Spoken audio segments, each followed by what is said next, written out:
오늘은 눈 부위 수술에 대한 이야기를 더 드려볼까 합니다. 눈 재수술을 고민하셨던 분들, 이마거상과 눈 재수술 사이에서 고민이신 분들, 오늘 영상 잘 봐주세요. 안녕하세요. 테일러 성형외과 타구현입니다. 눈과 눈썹과 이마, 즉 눈 위쪽으로 있는 모든 구조는 연결되어 있는 하나의 연속체라고 누차 말씀드려왔죠. 그래서 눈을 개선하려고 하면 눈뿐만 아니라 이마 쪽도 함께 봐줘야 됩니다. 눈 개선을 위해서 이마거상을 해야 할지 눈 재수술을 해야 할지 고민하는 분들을 위한 영상 그동안 찍어왔었는데, 이제까지는 이마와 눈썹 부위에 대한 비중이 더 많아서 오늘은 눈 부위 수술에 대한 이야기를 더 드려볼까 합니다. 눈 재수술을 고민하셨던 분들, 이마거상과 눈 재수술 사이에서 고민이신 분들, 오늘 영상 잘 봐주세요. 테일러 탁! 자, 첫 번째 질문입니다. 절개 쌍꺼풀 수술 후 재수술 시에는 반드시 절개로만 재수술이 가능한가요? 절개 수술 이후에 매몰, 비절개, 자연유착으로 재수술이 가능한가요? 정말 많이 하시는 질문이죠. 절개 쌍꺼풀 이후에 재수술 시 반드시 절개로만 가능할 거라고 짐작하시는 분들이 많은데요. 절개 수술 이후에 쌍꺼풀 풀린 것을 다시 잡아주거나 이전보다 쌍꺼풀을 높이는 것은 매몰로도 가능합니다. 다만 절개 쌍꺼풀 이후에 쌍꺼풀을 낮추는 수술은 절개로만 가능합니다. 두 번째 질문입니다. 눈 재수술을 해야 되는데 이마거상도 함께 추천받았습니다. 재수술의 경우 이마거상과 함께 진행하는 것을 추천하시나요? 아니면 따로 하는 게 좋다면 순서는 어떤 수술을 먼저 하는 게 좋을까요? 자, 이 문제는 눈 재수술의 종류에 따라 다양합니다. 간단하게 라인만 다시 잡거나 약간의 수정을 하는 경우는 이마거상과 함께 해도 무방하지만, 라인을 낮추는 수술을 하거나 눈썹 비대칭이 심하고 쌍꺼풀이나 안검하수의 비대칭이 심한 경우라면 이마거상과 눈 재수술은 나눠서 진행하는 것이 좋습니다. 이런 경우 이마거상이 자리 잡는 2에서 3개월 정도의 간격을 두고 하는 것을 추천합니다. 물론 수술 순서는 대부분의 경우에서 이마거상을 먼저 하는 것을 추천드리고, 쌍꺼풀이 너무 크거나 안검하수가 너무 심한 경우에는 눈 수술을 먼저 하는 것을 추천하기도 합니다. 자, 다음 질문입니다. 기존의 쌍꺼풀 수술이 계속 풀려서 재수술을 합니다. 이마거상과 눈 재수술을 함께 하고 싶은데 함께 할 경우 풀릴 확률이 올라갈까 걱정입니다. 이마거상과 눈 재수술을 같이 하면 풀릴 가능성이 더 많아지나요?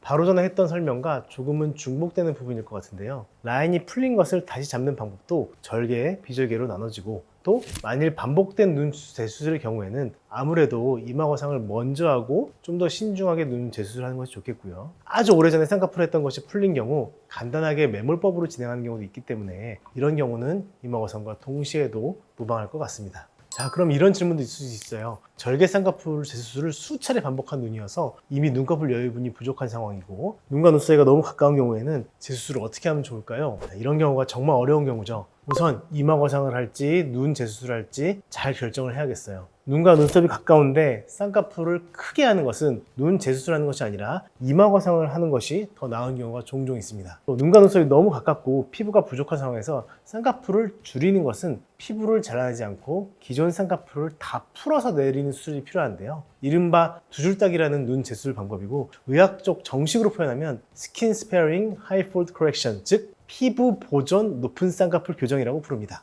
자, 눈과 눈썹 사이가 너무 가까워서 이마거상을 받았습니다. 이마거상을 하고 나니 쌍꺼풀 수술을 다시 해야 될 것 같은데 절개로 수술할 경우 눈썹이 다시 내려올까요? 눈과 눈썹 사이가 다시 가까워지는 것이 싫다면 어떻게 하는 것이 가장 좋을까요? 라는 질문이 있을 수 있어요.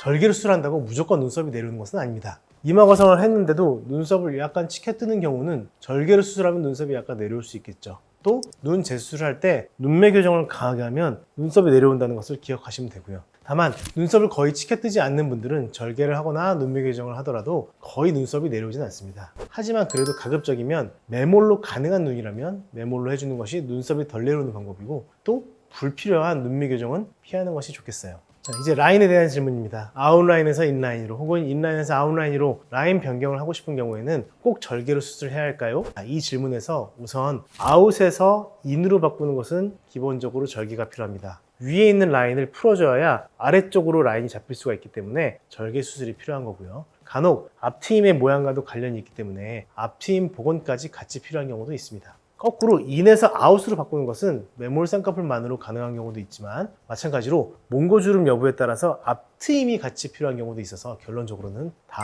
케이스 바이 케이스, 개개인에 따라 다르기 때문에 한 가지 방법으로 결론을 내기는 힘듭니다. 내원을 통해서 전문의의 상담을 받아보시는 것이 가장 정확하다고 하겠습니다. 테일러 탁! 자, 오늘은 눈 재수술에 대해서 설명드리는 시간 가져보았습니다. 나에게 필요한 수술은 어떤 수술인지 조금이나마 가늠해 볼 수 있는 시간이 되었으면 하고, 그래도 정확한 부분은 병원에 내원해서 의료진의 상담을 통해서 결정했으면 좋겠습니다. 오늘 영상도 수술을 결정하시는데 도움이 되었으면 좋겠습니다. 눈 수술에 관하여 궁금증이 풀리지 않는 것은 댓글로 남겨주시면 다음 영상에 참고하여 답변 드릴 수 있도록 하겠습니다. 그럼 다음 영상에서 뵐게요. 안녕.